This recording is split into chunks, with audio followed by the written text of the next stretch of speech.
Qarabağ hərəkatını davam etdirmək üçün istənilən cəhd dağıdıcıdır. Bu mövzu Ermənistan Respublikasının müstəqilliyinin və suverenliyinin qarşısını almaq üçün alət olub və olacaq.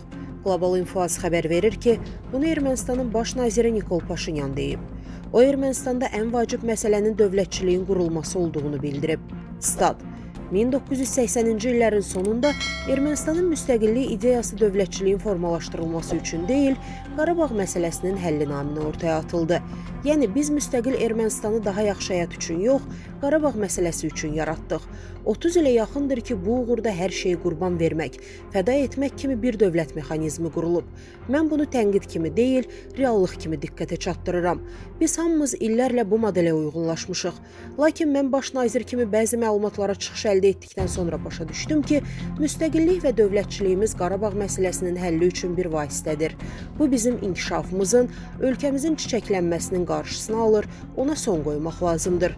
Bu istiqamətdə proses 2018-ci ildə başladı, 2020-ci ildə yekun mərhələsinə qədəm qoydu. 2021-ci ilin mayında isə pik həddinə çatdı. Statın sonu. Əziz izləyicilər, xəbərlərdən məlumat almaq üçün kanalımıza abunə ola bilərsiniz.